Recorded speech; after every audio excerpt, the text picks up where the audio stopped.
Bismillahirrahmanirrahim.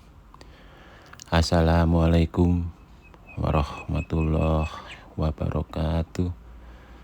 Semoga keselamatan senantiasa terlimpahkan untuk seluruh pemirsa, untuk kita semua. Demikian pula rahmat Allah dan berkahnya, insya Allah.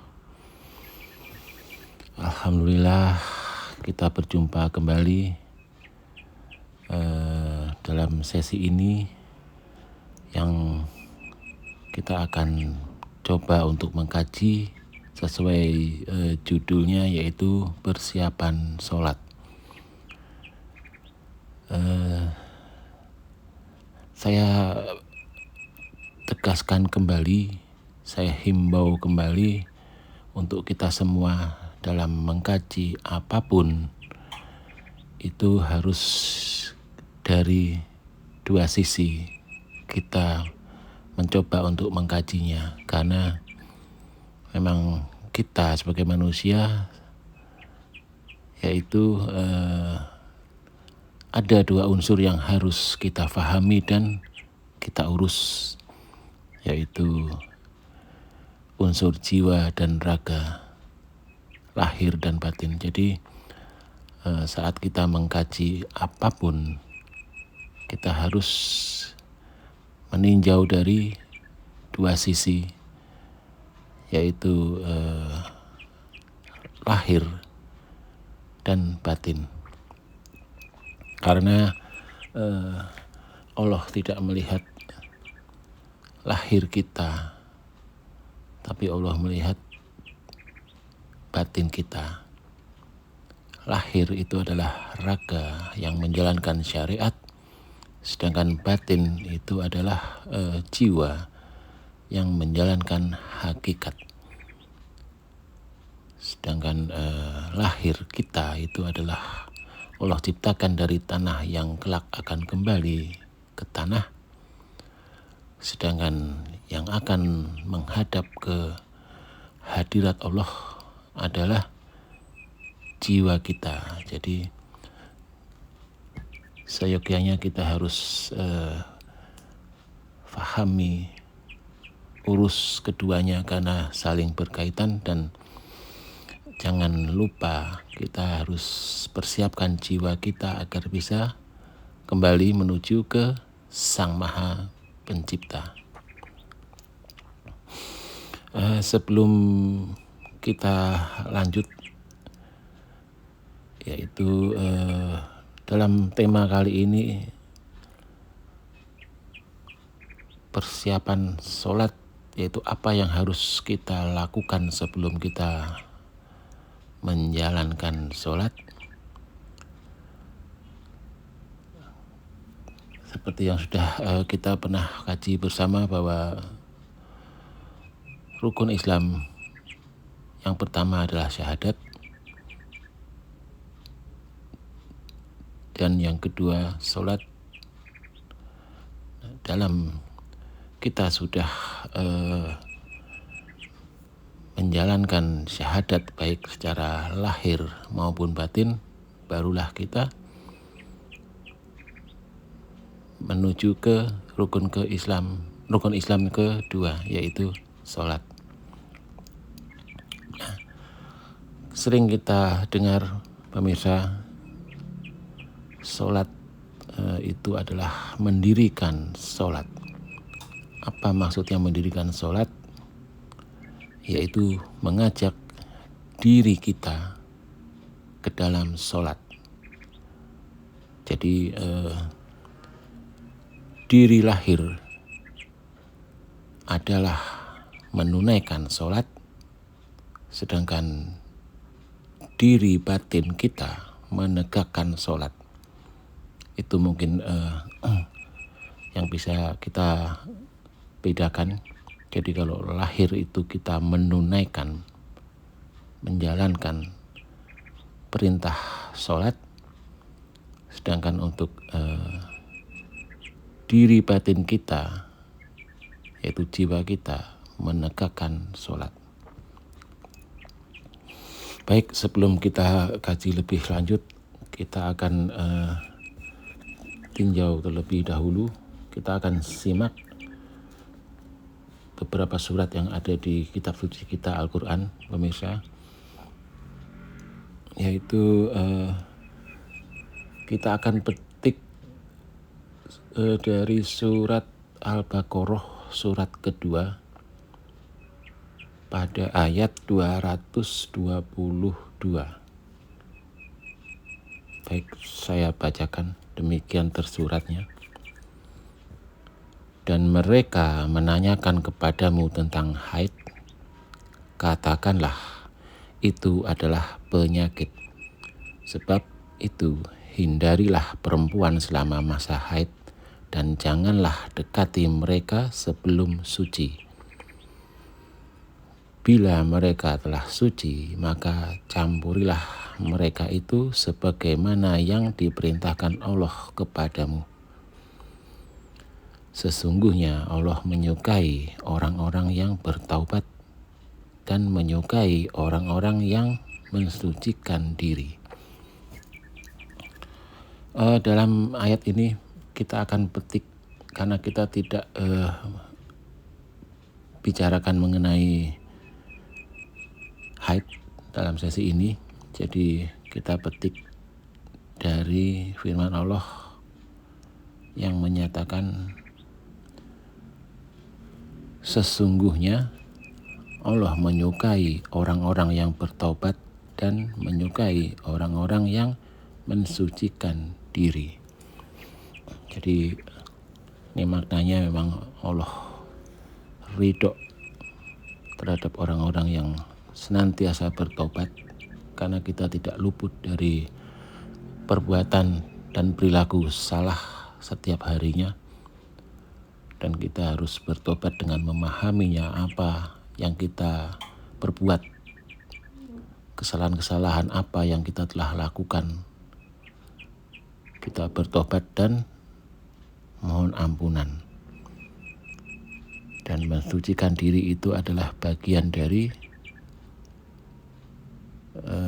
pertobatan itu, pemirsa. Jadi cara mensucikan diri adalah kita bertobat dan selalu mohon ampunan terhadap apapun kesalahan-kesalahan yang telah kita perbuat setiap harinya selama kita hidup di dunia.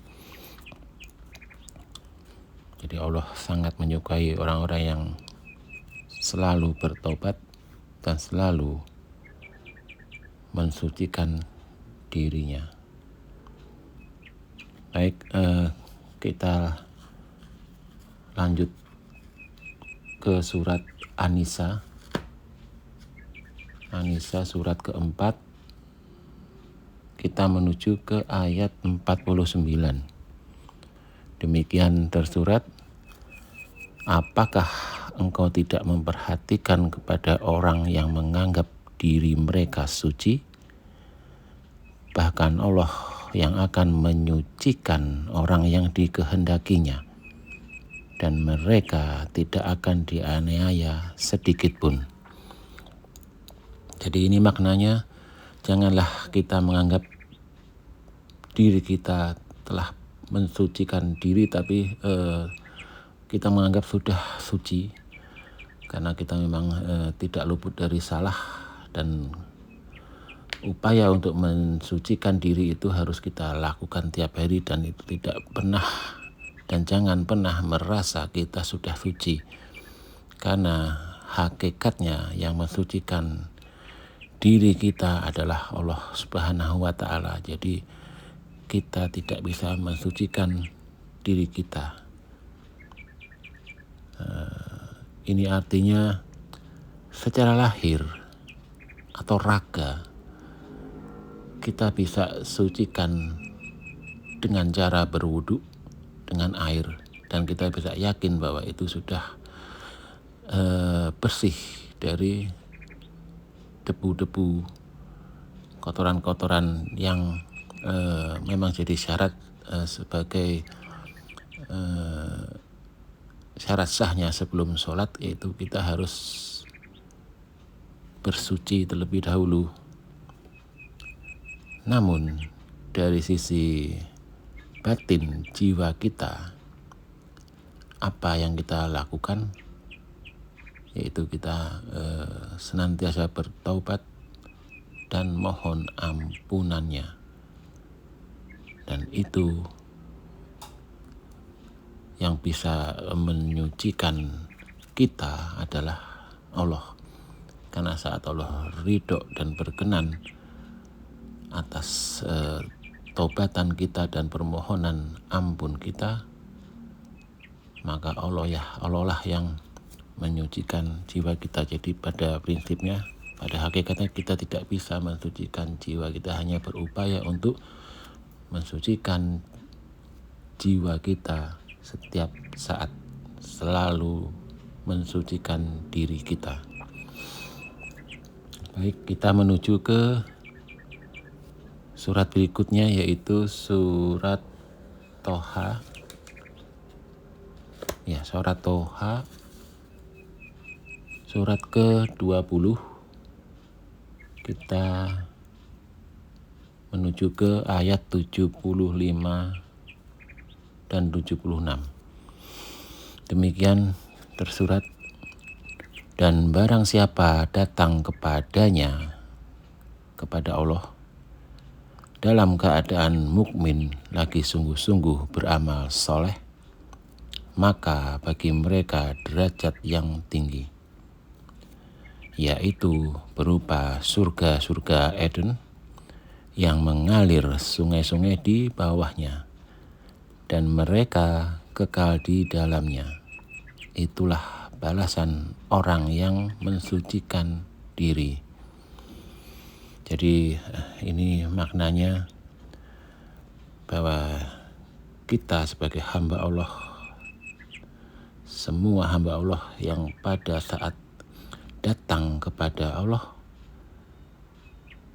menghadap ke hadirat Allah, itu dalam keadaan mukmin dan sungguh-sungguh beramal soleh, maka mereka mendapatkan derajat yang tinggi, yaitu berupa surga-surga yang mengalir sungai-sungai di bawahnya, dan mereka kekal di dalamnya. Jadi mereka itulah yang telah selalu mensucikan dirinya. Jadi semua itu adalah balasan atau imbalan dari Allah bagi mereka yang mukmin dan sungguh-sungguh beramal soleh dan senantiasa mensucikan dirinya. Baik, kita lanjut dulu pemirsa ke surat selanjutnya, yaitu surat Al-A'la, surat ke-87 ya. Ke-87 ayat ke-14. Demikian tersurat, sungguh beruntunglah orang yang mensucikan dirinya. Jadi ini berkali-kali kita bisa temui ayat yang Allah berfirman mengenai mensucikan diri. Jadi memang itu perintah Allah, dan agar kita bisa menghadap kelak ke hadirat Allah yang maha suci, maka kita harus senantiasa mensucikan jiwa kita. Jadi itulah mereka-mereka yang beruntung. Baik, kita menuju ke surat terakhir, yaitu surat Asy-Syams, surat ke-91 pada ayat ke-9 dan 10. Demikian, sungguh beruntung orang-orang yang mensucikan dirinya, dan sungguh merugi orang yang mengotorinya. Jadi ini memang diulang-ulang pemirsa. Jadi Allah ulang lagi untuk mengingatkan ke seluruh hamba-hambanya agar itulah yang memang harus kita semua lakukan,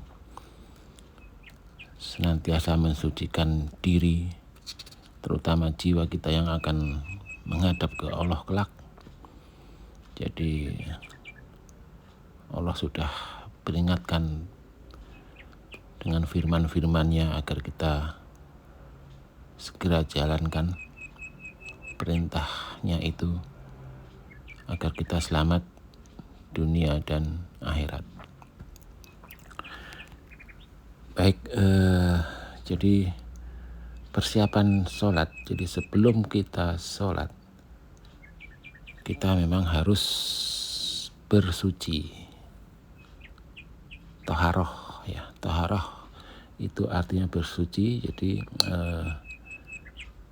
kembali lagi kita harus bersuci secara lahir dan secara batin. Jadi kita harus sucikan raga kita dan jiwa kita, lahir kita dan batin kita. Jadi dalam mensucikan diri itu sudah kita tahu semua, yaitu secara lahir kita senantiasa berwudu. Jadi wudu adalah cara kita untuk mensucikan lahir, yaitu yang merupakan salah satu syarat sahnya sholat. Mensucikan raga ini adalah sebetulnya isyarat untuk menuju ke mensucikan jiwa. Jadi dalam kita berwudu itu kita sudah sering lakukan membasuh semua anggota badan kita dengan air.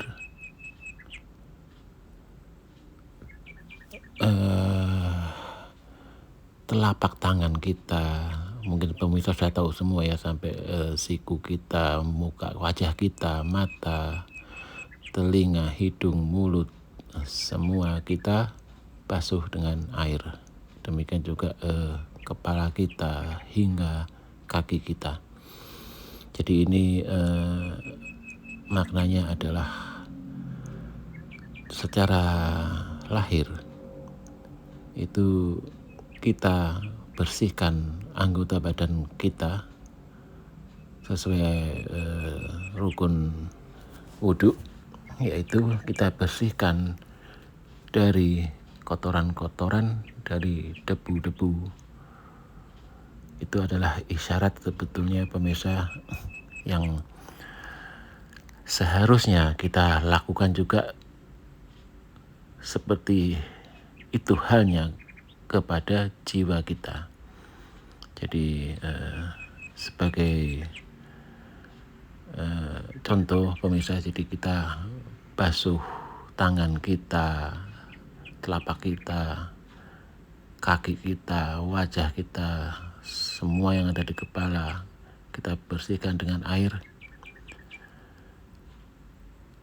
Itu tandanya berarti semua anggota-anggota badan itu adalah secara hakikat, secara batin, itulah yang mengantar kita untuk berbuat suatu kesalahan.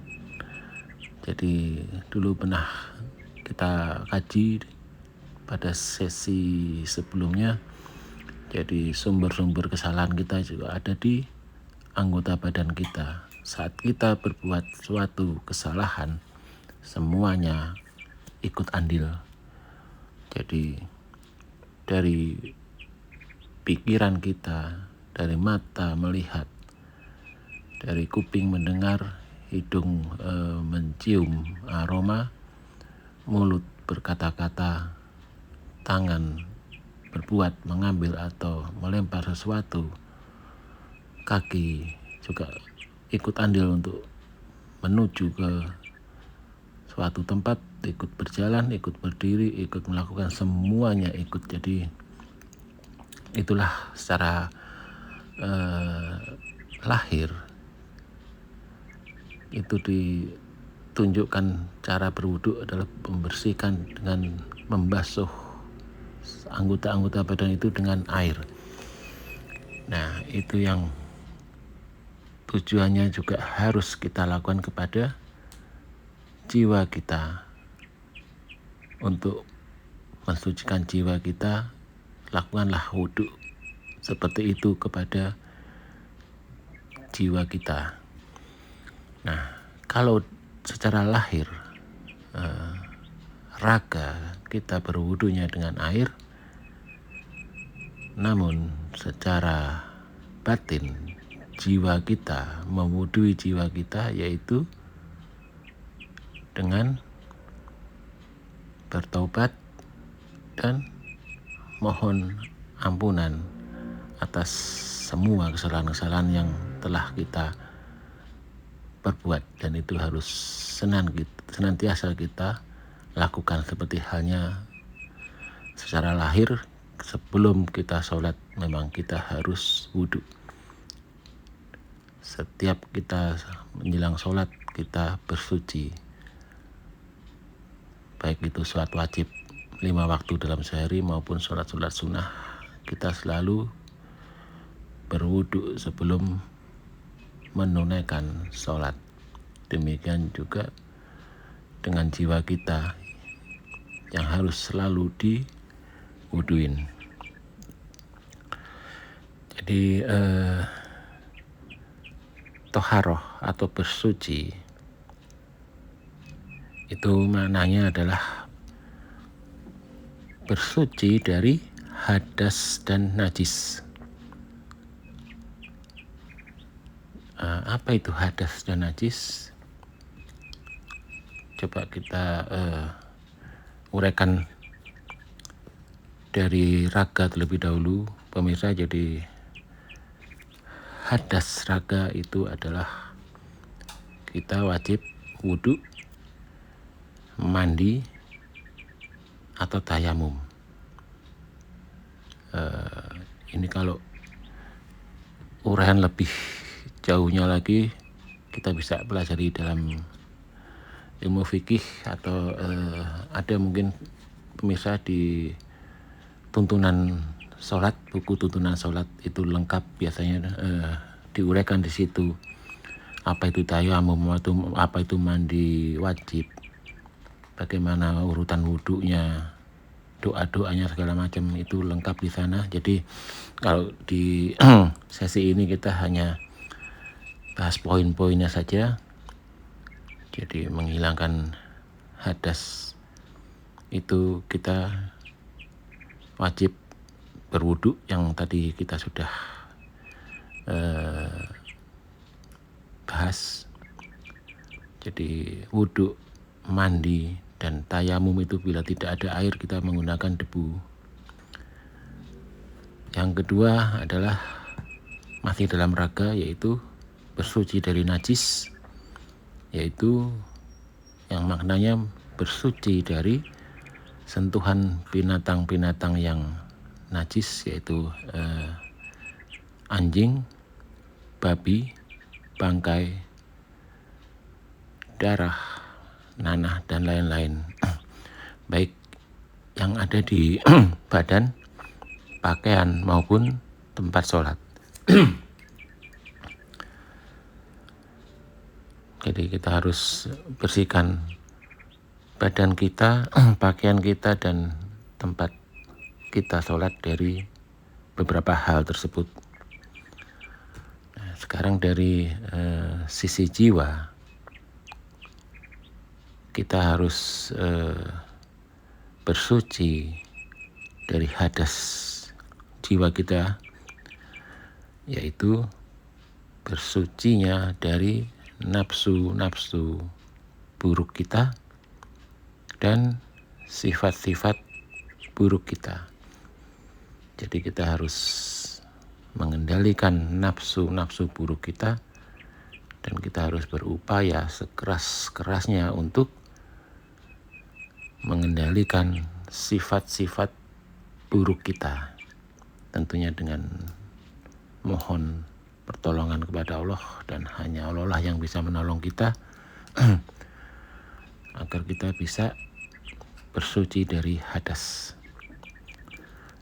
Yang kedua, bersucinya jiwa dari najis, yaitu maknanya segala perilaku dan perbuatan buruk yang Allah tidak ridho yang pernah kita lakukan. Jadi perbuatan apapun yang pernah kita lakukan yang Allah tidak ridhoi, itu kita harus bersihkan, sucikan, karena itu adalah najis. Jadi saat itu semua belum kita sucikan, baik secara raga maupun jiwa. Jadi hakikatnya kita belum bisa menjalankan sholat. Meskipun secara raga kita bisa menunaikan sholat, namun dari sisi batin jiwa kita belum bisa tegakkan sholat selama kita masih belum bersuci dari beberapa hal tadi, yaitu dari hadas dan najis. Jadi seperti itu kira-kira gambarannya, pemirsa. Jadi kalau sholat raga itu kita lakukan 5 waktu dalam sehari wajib, dan sholat-sholat sunnah yang lainnya itu kita harus berwudu sebelum menunaikan sholat-sholat itu.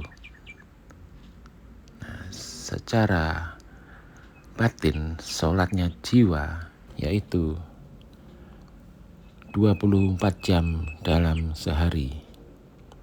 Jadi bukan 5 waktu atau 6 waktu atau 7 waktu, namun sholatnya jiwa kita 24 jam sehari selama kita bernafas. Dan selama itu pula kita harus senantiasa mensucikan jiwa kita. Demikian pemirsa, kajian mengenai persiapan sholat, yaitu toharoh, bersuci baik secara lahir dan secara batin, secara raga dan secara jiwa. Insya Allah dalam sesi ini pemirsa dapat memetik hikmah dan manfaatnya. Pada kesempatan ini saya mohon maaf bila ada perkataan atau pemahaman bagi sebagian pemirsa yang kurang berkenan. Sekali lagi saya mohon maaf lahir batin. Insya Allah kita berjumpa kembali pada sesi-sesi berikutnya. Terima kasih. Wassalamualaikum warahmatullahi wabarakatuh.